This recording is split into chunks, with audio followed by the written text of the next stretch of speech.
ڈاکو نے ایک بندے کو قتل کیا ہے اور وہ جس کو مارا ہے وہ ایسے تڑپ رہا ہے, پورا منظر کھینچ دے, وہ خوف نہیں پیدا ہوگا, حالانکہ 100% یقین ہے کہ صحیح کہہ رہا ہے. لیکن اگر آپ کے سامنے کیا ہو اور آپ اس بندے کو تڑپتا ہوا دیکھ رہے ہو تو پھر آپ کی کیفیات الگ ہوتی ہیں. تو صحابہ کہتے ہیں ہم جب پیغمبر کی محفل میں بیٹھتے تھے تو ہمیں ایسا لگتا تھا جنت جہنم کو اپنی آنکھوں سے دیکھ رہے ہیں. الگ کیفیات ہوتی تھی. گھر گئے, بیوی بچوں میں مشغول ہو گئے تو وہ کیفیات کیا ہو جاتی تھیں, چینج. تو اس سے صاف پتہ چلتا ہے کہ موٹیویشن کے لیے, عمل کا جذبہ پیدا کرنے کے لیے اللہ اور اس کے وجود پر یقین یا جنت جہنم پہ یقین کافی نہیں ہے. وہ کیفیات پیدا کرنی پڑیں گی کہ جنت کی لالچ پیدا ہو جائے, رال ٹپکنا شروع ہو جائے, دل کی دھڑکن تیز ہو جائے, اور جہنم کا ایسا خوف ہو کہ دل کپ کپانے لگے. پھر عمل ہوگا. جیسے گلی کے نکڑ پہ کھڑے ہیں, شارٹ کٹ راستہ ہے, لمبے سے گھوم کے جانا بڑا مشکل لگ رہا ہے, ادھر ٹھا ٹھا کی آواز آئی اور اب لمبے والے راستے سے چل کے نہیں بلکہ بھاگ کے جا رہا ہے. ٹھیک ہے نا, کیفیات ایسی بن گئی کہ بھائی یہ کیا ہو رہا ہے. جو لوگ جاگنگ نہیں کرتے نا ان کو میں یہی طریقہ بتاتا ہوں. وہ کہتے ہیں یار ہم سے صبح بھاگا نہیں جاتا ہے, چلا نہیں جاتا. میں کہتا ہوں کتا پیچھے چھوڑ لو 2-3 دن کے لیے. 2-3 دن کے لیے کیا چھوڑ لو, کتے سے آگے بھاگو, کتا پن دکھاؤ کتے کے آگے تھوڑے سا نا. تو وہ جب خود بخود بھاگو گے تو وہ ایک دم حوصلہ ملے گا, بھاگنا شروع کر دو گے. تو اب یہ کیفیات کیسے پیدا ہوں, سمجھ رہے ہیں. ہم جو زیادہ تر بیان کرتے ہیں نظریاتی اصلاح پہ کرتے ہیں, نظریے کی اصلاح پہ کرتا ہوں نا میں کہ بھئی اللہ پہ ایمان. وہ جو آج کل ایتھیسٹ لوگوں نے الٹے پٹانگ اعتراضات کیے ہوئے ہیں, ان کے جواب کافی نہیں ہیں. ان کے جواب کے بعد بھی بات نہیں بنتی. کوئی یقین ہو جائے گا ہاں بھئی جنت برحق ہے, جہنم برحق ہے, لیکن وہی ہے کہ یار ابھی صبح اٹھنا اتنی ٹینشن, ہو سکتا ہے ہم جنت میں ویسے ہی چلے جائیں, جیسے ہو سکتا ہے گٹر کا ڈھکن کھلا ہوا ہے, ہو سکتا ہے میں نہ گروں, ضروری تھوڑی ہے کہ میں گروں وہیں پہ. کیا خیال ہے میں ٹاپ کے چلا جاؤں گا, گریں گے تو دیکھیں گے. بعض لوگ ایسے بھی کہہ رہے ہوتے ہیں. ایک آدمی کو میں نے کہا بھائی آپ پیشاب میں احتیاط نہیں کرتے چھینٹوں ان چیزوں سے, یا آپ کو جو ہے نا تو عذاب قبر ہے. اس نے کہا یار قبر آئے گی تو دیکھیں گے یار, ہو سکتا ہے بخش دے اللہ تعالیٰ. ابھی دیکھا نہیں ہے نا عذاب قبر, اس لیے کیا کہہ رہا ہے یار ہو سکتا ہے اللہ کوئی نیکی کام آ جائے, اللہ بخش دے. لیکن اگر کوئی عذاب قبر دیکھ لے نا تو پھر یہ کیفیات نہیں ہوں گی. پھر تو وہ ایسا ہو جائے گا کہ اس کو خوف کم کرنا پڑے گا اس کا, کہ بھائی اللہ سے امیدیں. تبھی تو دیکھو نبی صلی اللہ علیہ وسلم سے بہت ساری حدیثیں امیدوں کی منقول ہیں. ایسی روایتیں ہیں کہ عام عوام میں ہم ان کو بیان کریں نا تو ڈر لگتا ہے کہ لوگ اس کا غلط مطلب نہ سمجھیں. مثال کے طور پر ایک حدیث میں آتا ہے رسول اللہ صلی اللہ علیہ وسلم نے صحابہ سے فرمایا اگر تم سب لوگ گناہ بالکل چھوڑ دو, کبھی کسی سے گناہ ہو ہی نہیں, کوئی غلطی نہیں ہوتی کسی سے, اللہ تمہیں ختم کر دے گا, مار دے گا ایسی قوم کو. اللہ ایسی قوم پیدا کرے گا جس سے گناہ ہو, پھر وہ اللہ سے توبہ کرے. اللہ کو توبہ پسند ہے. صحیح حدیث ہے. اب اگر صرف آپ اتنی حدیث پبلک کے سامنے بیان کر دیں تو اس سے تو لوگوں کو گناہ پہ جرت ہوگی کہ نہیں ہوگی. لوگ کہیں گے یار ہم خام میں بچ رہے ہیں بلا وجہ, گناہ کر لیں گے پھر توبہ کر لیں گے, کیونکہ اللہ کو گناہ سے بچنے والے بالکل بھی پسند. کیا خیال ہے, اللہ تو کہہ رہا ہے گناہ سے بالکل بچو گے تو میں تو مار کے ختم کر دوں گا, ایسے لوگ مجھے چاہیے ہی نہیں. بھائی بات یہ ہے کہ یہ جن کو خطاب کیا جا رہا ہے نا ان کے دلوں میں آگ کا اتنا خوف پیدا ہو گیا تھا, اتنی جہنم کی آگ کا ڈر کہ حضرت عمر رضی اللہ تعالیٰ عنہ کے تو رو رو کے یہاں نالیاں بن گئی تھی اللہ کے خوف سے. یہ لوگ آپ کے سامنے بیٹھے تھے, اتنا خوف کا غلبہ تھا حضرت عمر میں. وہ کہتے تھے کہ قیامت کے دن اللہ مجھے جنت نہ دے, بس میرے گناہ معاف کر دے میری نیکیوں کے بدلے, تو بس مجھے یہ بھی قبول ہے, مجھے ڈر ہے کہ میں پکڑا نہ جاؤں کہیں.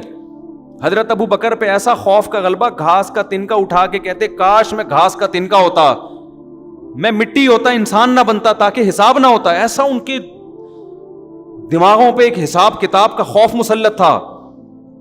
لیکن یہ کیفیت ان کی بھی ہر وقت نہیں ہوتی تھی, تو ایسے لوگوں سے امکان تھا کہ کوئی چھوٹا موٹا گناہ ہو جائے. تو جب ہو جاتا پھر وہ کیفیت بحال ہوتی, تو ان کو خوف کا بہت غلبہ, اتنا خوف کہ اس سے انسان عمل میں پیچھے, مایوسی پیدا ہونے لگتی ہے کہ یار ہم تو نیک بن ہی نہیں سکتے, چھوڑو جنت میں جانے کی. جیسے ایک آدمی کو پتا ہے میں کامیاب ہو ہی نہیں سکتا تو وہ امتحان کی تیاری کرنا چھوڑ دیتا ہے. تو ایسے لوگوں کو کیا کہا جاتا ہے, بیٹا کوئی بات نہیں, اس دفعہ ترقی پاس ہو گئے, اگلی دفعہ کراچی میں تو یہ تسلیوں پہ ہی چل رہا ہے سارا سیٹ اپ نا, بیٹا کوئی بات نہیں اس دفعہ نمبروں سے رہ گئے.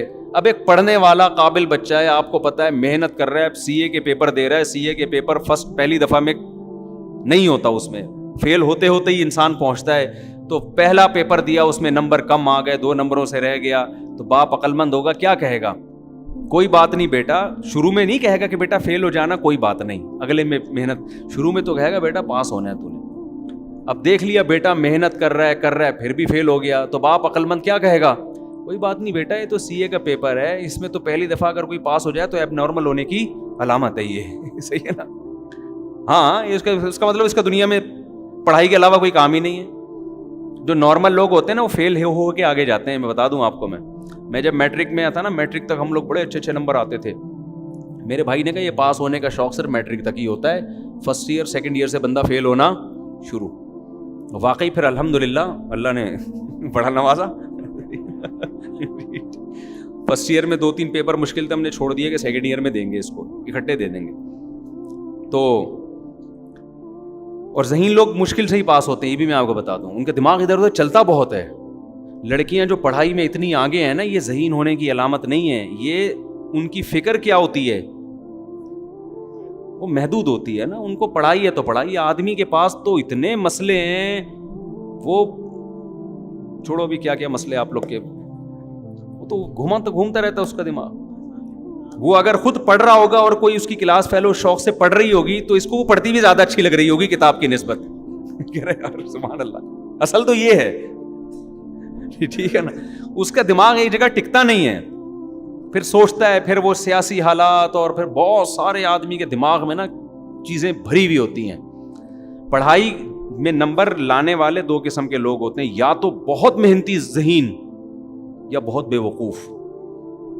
یا تو بہت ہی محنتی ہو نا وہ بھی چلے جاتے ہیں, یا میں نے پڑھائی بہت بے وقوف لوگوں کو دیکھا ہے کہ نمبر اچھے آ رہے ہوتے ہیں رٹے لگا کے. درمیانی طبقہ تو تھوڑا سا اس میں دماغ ہونا, وہ پھر بہت مشکل سے پڑھائی, وہ ٹکتا ہی نہیں ایک جگہ.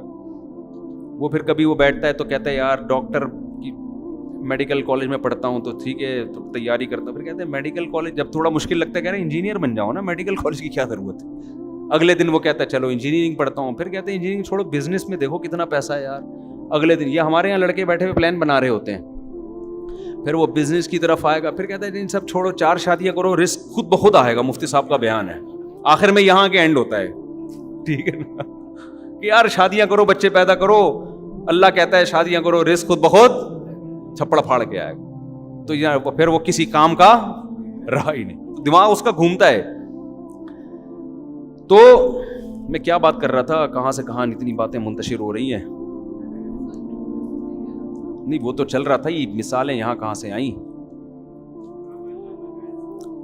میں یہ عرض کر رہا تھا کہ 2 جذبے ہوتے ہیں نا انسان میں جو اس کو موٹیویٹ کرتے ہیں. نہیں یہ مثالیں یہاں کہاں سے آنا شروع ہو گئیں. ہاں میں عرض کر رہا تھا کہ دیکھو نبی صلی اللہ علیہ وسلم نے کن صحابہ کو یہ حدیث بتائی. میں سی اے کی مثال دے رہا تھا کہ یار ایک پیپر رہ گیا تو باپ کیا کہتا ہے کہ بیٹا یہ تو سب کے رہ ہی جاتا ہے, یہ تو سب کا رہتا ہے, کوئی بات نہیں اگلے میں ٹرائی کر لینا.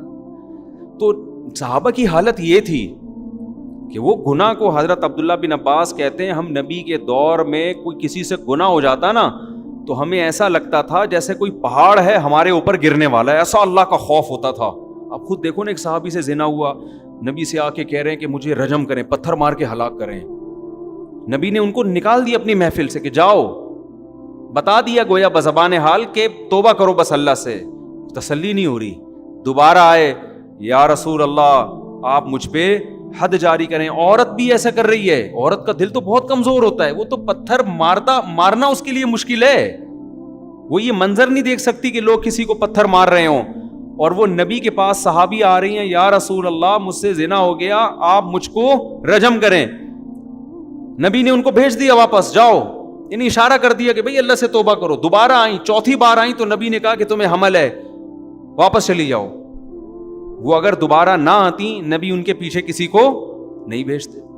کتنا خوف, بچہ جن لیا, بچہ لے کر آئیں, یا رسول اللہ اب اس کی جان ضائع نہیں ہوگی کیونکہ بچے کا کیا قصور تھا, آپ مجھے رجم کریں. نبی نے فرمایا اگر تمہیں رجم کر دیا تو اس بچہ تو ماں کے بغیر اس کی تو تربیت ہی نہیں ہو سکے گی, یہ تو روٹی پانی کا محتاج ہے. دوبارہ چلی گئی. 7 سال کا بچہ ہوا نا روٹی کھانے کے قابل. ہمیں بھی جوش پیدا ہوتا ہے گناہ سے توبہ کا 2 منٹ کے لیے, اس کے بعد ختم. کتنا ڈیلے کیا نبی نے ان کو کہ یہ واپس نہ آئیں. وہ واپس آئیں, بچے کے ہاتھ میں روٹی کا ٹکڑا کہ یہ خود کھاتا ہے اب. پھر ان کو رجم کیا, جنازہ پڑھایا نبی نے. حضرت عمر نے عرض کیا یا رسول اللہ ایک عورت نے زنا کیا, آپ جنازہ پڑھا رہے ہیں؟ تو نبی نے فرمایا لقد تابت توبۃ لو قسمت بین 70 من اہل المدینۃ لوسعتهم. اے عمر اس نے ایسی پیاری توبہ کی ہے کہ اگر مدینہ کے 70 کبیرہ مرتکب گناہ گاروں میں اس کو ڈیوائیڈ کیا جائے نا تو ہر ایک کی بخشش کے لیے کافی ہو جائے. 70 آدمیوں کی توبہ اس ایک نے کی ہے, اکیلی نے. تو ایسے خاندانی لوگ تھے, گناہ شیطان نے کرا دیا. ان کو یہ کہا جا رہا ہے, امیدیں دلائی جا رہی ہیں, اتنے مایوس نہ ہو, کوئی بات نہیں, ہو گیا, گڑ گڑاؤ اللہ کے سامنے. یہ گڑ گڑانا بھی اللہ کو پسند ہے, اور اتنا پسند ہے کہ اگر سارے ہی نیک بن جائے نا, ایسے صوفیوں کو اللہ ختم کر دے گا. اللہ کہے گا معافی مانگنے والے کہاں گئے بھائی. تو یہ ان کے بارے میں, ہمارے بارے میں قطعاً نہیں ہے کہ ہم کہیں یار اچھا ہوا ہم بھی گناہ کر رہے ہیں. بھائی ہم تو, وہ ہماری کیفیات ہی نہیں بن رہی گناہ کر کے, وہ ہمیں خوف ہی پیدا نہیں ہو رہا.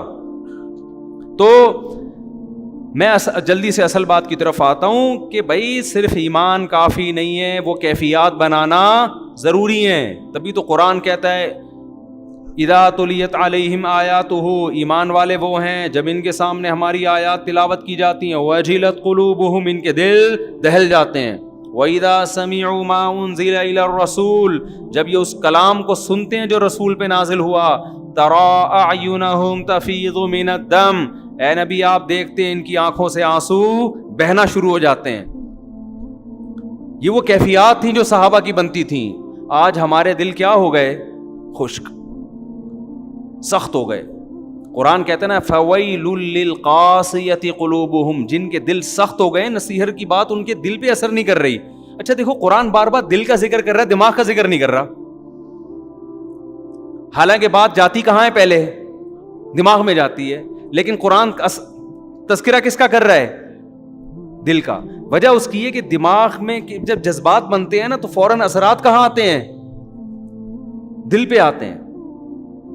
آپ کی بیوی آپ سے کہے نا مجھے آپ سے محبت ہے, آپ کو اگر بیوی سے عشق ہوگا, ایک دم آپ کے دل کی دھڑکن, کوئی اجنبی لڑکی آپ سے اگر کہے کہ مجھے آپ سے بہت محبت ہے, کسی کنوارے چھڑے چھاٹ سے کہے, دل ایک دم کنٹرول سے باہر ہو جائے گا نا, یوں یوں یوں جا رہا ہے, اس کو قابو میں رکھنا مشکل ہو جائے گا, اٹیک نہ ہو جائے, اچھل اچھل کے آئے گا. تو اثر دماغ پہ ہو رہا ہے یا دل پہ ہو رہا ہے؟ دل پہ ہو رہا ہے, دل ہلے گا اس کا. لیکن بیوی صبح سے شام بولتی رہے کہ مجھے آپ سے محبت ہے, آدمی کہتا ہے تیرے اس کے علاوہ کوئی کام نہیں ہے. وجہ کیا ہے؟ وہ جذبات کیا ہو گئے؟ ختم. تو دماغ تو ہلے گا, دل پہ اتنا سا بھی اثر نہیں ہو. اور اگر ہوگا بھی تو الٹا ہوگا, یعنی الٹا اثر. جیسے کوئی خاتون شادی سے پہلے کہہ دیتی نا آئی ہیٹ یو, تو وہ والا اثر ہوگا, اس میں دل ہلتا نا, یہ والا ہلنا شروع ہو جائے گا, اس طرح کا دل ہلتا ہے. تو ہاں, تو قرآن کیا کہہ رہا ہے؟ قرآن ساری کیفیات کس کی ذکر کر رہا ہے؟ دل کی. وجہ کیا ہے؟ یہ بتانے کے لیے کہ صرف ایمان کافی نہیں ہے, عمل کے لیے کس کا بننا ضروری ہے؟ دل. دل کی دھڑکنیں, دل کی دھڑکنوں میں ایمان پیدا ہو جائے, دل کی دھڑکنوں سے پتہ چلے کہ مومن ہے. اب سوال وہی میں جلدی سے جواب دے دیتا ہوں, بہت سوال کر لیے کہ یہ کیفیات پیدا کرنا ضروری ہے, یہ نہیں تو پتہ چل گیا نا, اس کو دم میں آگ لگنا کہتے ہیں. یہ صحابہ کرام میں یہ کیفیات تھیں, تبھی میدان جنگ میں تلواریں چل رہی ہیں. اور ایک صحابی نے منت مانی تھی, اللہ دوبارہ جنگ ہوئی تو دیکھ میں کیا کرتا ہوں. جب دیکھا جنگ چھڑ رہی ہے, یہ کھجور کھا رہے تھے, انہوں نے کہا چلو کھجور ختم کر کے جنگ میں جاتا ہوں. لیکن کہا کہ جنت قریب کھڑی ہوئی ہے بھائی, جنت میرے سامنے, اللہ کی قسم یہ کھجور کھانے کا زمانہ بہت طویل ہے, اتنی دیر میں جنت, نہ ابھی جاؤں گا. اور لڑے اور اللہ کی راہ میں شہید ہو گئے. اور ہماری جو جنت پہ کیفیات بنتی ہیں, جنت پہ بیان سن لیا, یہ نہریں, یہ حوریں, تھوڑا سا خیال آتا ہے اچھا ٹرائی کر کے دیکھتے ہیں. تو ایک دن بمشکل اٹھے گا جیسے قبر سے مردے کو اکھاڑا جا رہا ہے, فجر میں آ کے کھڑا ہو جائے گا فجر میں. بس اس کے بعد پھر 6 مہینے تک مارکیٹ سے شارٹ, ورنہ تو یہ بھی نہیں ہوگا.